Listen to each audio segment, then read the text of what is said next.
Alright guys, I'm back with my review of CZW Tournament of Death 11 2012, and this is an event I look forward to every year. I'm a big fan of deathmatch tournaments, and I would have to say that CZW probably puts on the best deathmatch tournaments in America. This Tournament of Death was pretty good. I thought every match was decent. They all had something good in them. So I can't really complain about that. My personal favorites are, the first four. If you want to see CZW Tournament of Death, you can't go wrong with the first four. After that, it becomes kind of hit or miss. But this tournament I thought was decent. I was a fan of the matches. Not so much the booking. I don't really understand why Masada had to win again. I didn't really care for that. I'm not a huge fan of Masada at all. But that's who went over here, so I wasn't a fan of the booking. There was some goofy stuff with DJ again, but as far as the matches themselves, I thought they all had some good stuff in them. Every single one of them, I would say, was decent. So the first match was the Scaffold, Danny Havoc versus Devin Moore versus Lucky 13, the Nation of Intoxication. I'm not a big fan of Devin Moore. Danny Havoc is great, though. He's one of the best guys in CZW, and he's just great in everything, I think. Especially the death matches, that's where he really shines. And Georgie Boy is the referee, and he has to take a shot whenever there's a pinfall. The wrestlers have to take a shot whenever someone goes off the scaffold. So that's kind of the gimmick here. It starts off with Lucky 13 trying to beat up Danny and Devin. They turn around and kick him through a barbed wire board on the outside. Lucky kicks Havoc off the side of the scaffold through a barbed wire table, and then Havoc body slams Devin onto the board, and then Lucky hits a 450 off the scaffold to the outside. And that was just sick right there. Lucky seemed to be drinking more than anyone, though. I don't know, maybe it's just me, but it seemed like when he was on the scaffold, he took about like 4 shots for one jump, so I don't know. Havoc puts Lucky on a table in the ring, and Devin hits a swanton off the scaffold onto the table, and he eliminates Lucky from the match. Then Devin throws Havoc off the scaffold onto 2 barbed wire chairs. Devin sets a barbed wire board over Havoc and climbs to the scaffold. Havoc shakes it and then turns the board over and hits the DVD off the scaffold through the barbed wire board for the win. So Havoc advances. I don't know if the commentators, I could barely hear them for most of this. I could just hear the crowd. But I did hear them after this match talking about Danny Havoc, Drake Younger, Masada, who's going to be the first to win 2 Tournament of Deaths. And I don't know if they meant just out of those 3 guys, or if they meant of all time, because I know Wife Beater won it twice. So I don't know if they kind of messed up there, or they just meant out of those 3. But then we get Rory Mondo versus Drake Younger in an ultra-violent ladders match in memory of J.C. Bailey. This was a good match also, I thought. But a lot of that has to be credited to Drake Younger just being awesome in death matches. He hits a sick double stomp onto Rory Mondo, who has tubes on top of him. That was pretty nasty. Rory takes a lot of bumps onto this barbed wire ladder. Drake destroys him with a chair and then hits a Drake's Landing off the top rope onto these ladders that are wedged into the corner. That was just brutal. And then he hits another Drake's Landing onto Rory for the win, so Drake advances. My problem with Rory Mondo is the guy wouldn't be nearly as bad if he had his own gimmick. If you don't know, he was a fan of Sick Nick Mondo, who's like a CZW legend. He took a huge bump at Tournament of Death 2, took a ton of crazy bumps throughout his career. Definitely a fan favorite. And he had a fan who would call himself Little Mondo, who would dress like him in the crowd. And this guy became a wrestler and just completely took Nick Mondo's gimmick. He comes out to his entrance music, he uses his moves, he dresses like him, and I mean, people shit all over him, and it's like, does he wonder why? I mean, doing that is probably one of the worst things you could do in wrestling. I guess it's like stealing a comedian's jokes. And even though Nick Mondo gives him permission to do this, it's still pretty lame, I think. And it's not that I want to hate the guy, but he would be so... he would just be so much easier to watch if he had his own gimmick. You gotta quit doing the sick Nick Mondo thing. It's not working. It's never gonna work. But I thought he was pretty decent in this match. Then we get Masada versus Scott Summers. And I'm not talking about the X-Men. That's the guy's name. In a Panes of Glass match. I thought Scott Summers looked pretty good here. Much better than I thought. I had no idea who this guy was, but he was pretty decent in this match. He does talk a lot during the match, though, which I'm not really a fan of. And Masada, I'm not a huge fan of either. He seems like one of those guys who likes to dish it out but doesn't take it. And in death matches, it's kind of like a different thing. You can't really judge a match and say, oh, this guy looked good here, like a regular match. Because even when the guy loses, you can say, well, he looked pretty good, and you don't really judge it the same way. You watch death matches, and you expect both guys to put in a lot of effort, and each take some bumps. You don't want to see one guy go out there and just destroy the other one in a deathmatch tournament. At least I don't. And sometimes Masada, I have to give him credit, he did take some bumps here, but I do know that sometimes he's just the guy dishing it out, and that's really made me not like him at all.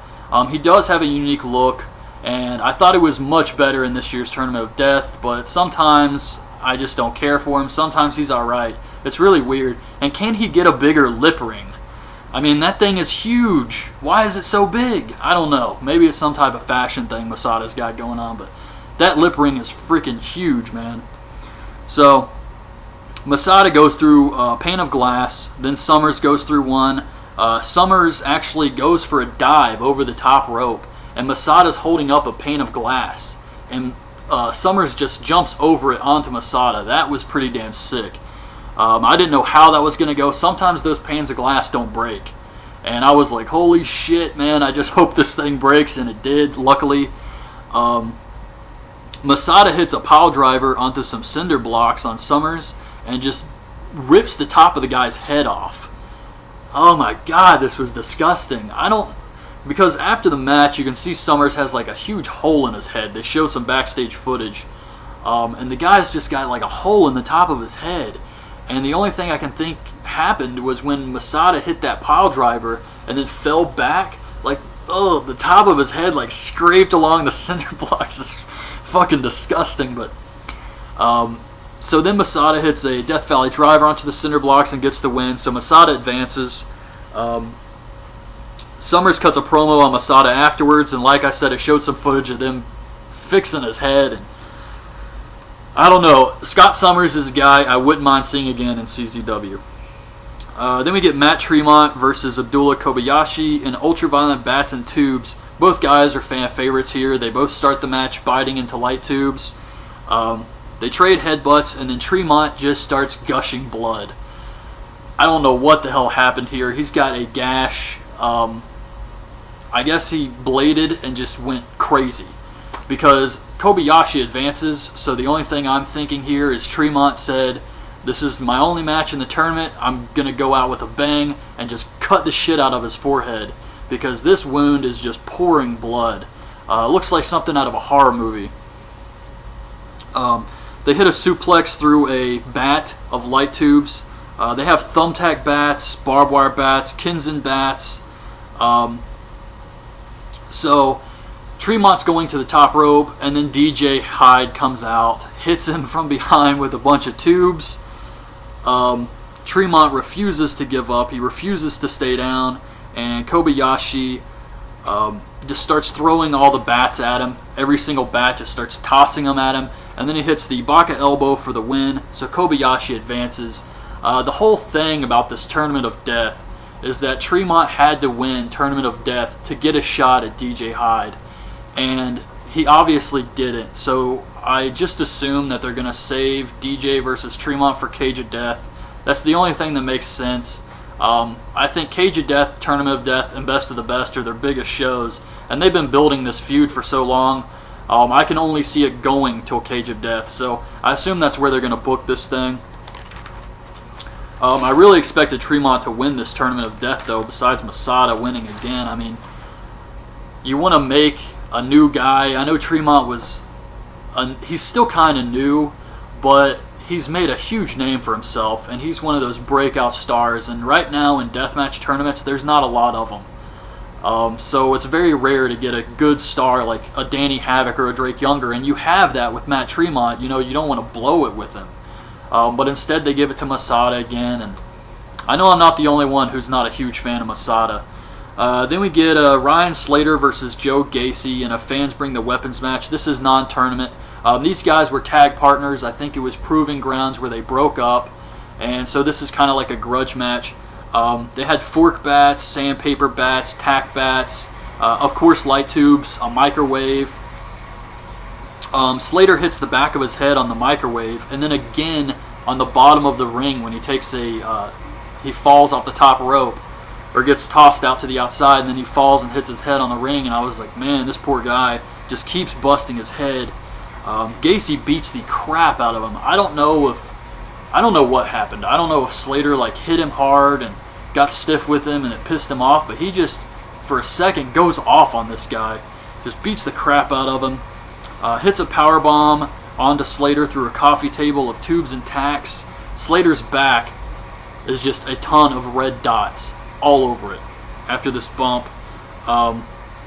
Gacy gets the win. I thought it was a decent match. The crowd shit all over it, but I thought it was okay. Gacy's theme music is Green Jelly's Three Little Pigs. I hadn't heard that in years, and I instantly recognized it, and I was like, holy shit, that's crazy. Then we get Danny Havoc versus Drake Younger. This was probably one of the best matches of the night.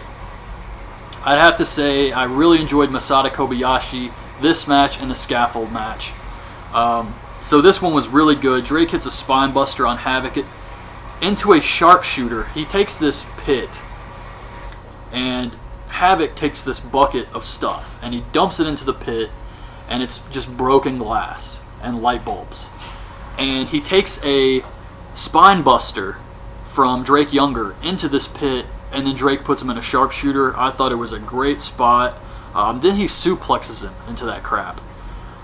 Just really brutal. Drake puts Havoc through a barbed wire board off the top. They hit each other's finishing moves into tubes. Drake puts Danny through a barbed wire board with carpet strips. I should explain this one also. They set up this board with carpet strips on the top using the guardrail and the apron. And he puts him through this off the top rope to the outside. But this thing, there was no space. I thought one of these guys was going to die. I mean, it was crazy. Very, very dangerous spot here. There was just no room for error in this one. Drake spits a fireball into Havoc's face and then hits him with a flaming tube. Havoc hits a dragon suplex through a barbed wire board with tubes, and then Drake wins with a Drake's landing into flaming tubes. So Drake advances. Great match. Then we get Masada versus Kobayashi.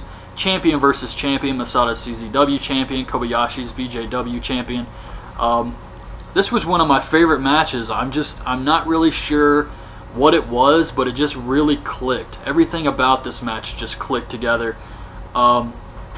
They had a decent brawl in the crowd to start the match. Masada sticks a ton of these skewers into Kobayashi's head and then just kicks them out of the guy's head. It was just so sick. And he stabs in the back with them, stabs him in his mouth. And I don't mind these as much as syringes. I'm not a big fan of the syringes. It's just something about the needles freaks me out. But the skewers, I don't mind nearly as much. And it looks a lot better, I think, when Kobayashi just has like all these skewers sticking in his head. So Masada actually takes some skewers in his head. He sticks a Kinzen in Kobayashi's head, breaks a pane of glass on him.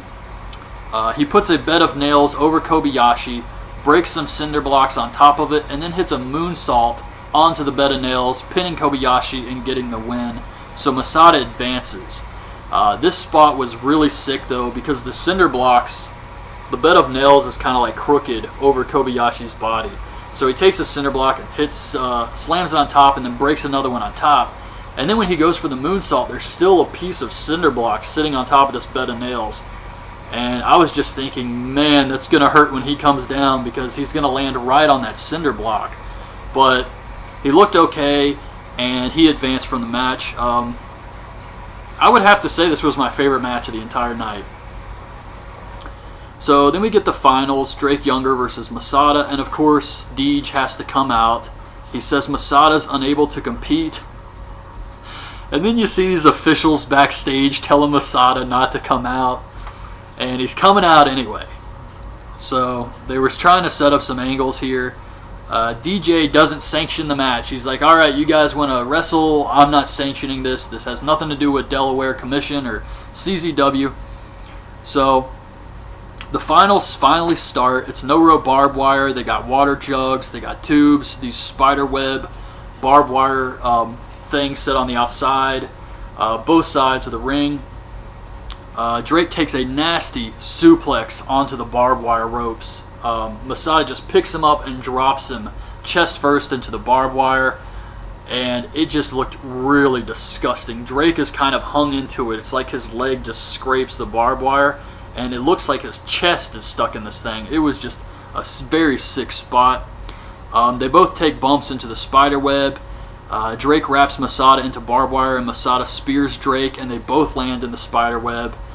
Drake goes through a light tube log cabin, and eventually he taps out to the STF with a chair, so Masada wins Tournament of Death.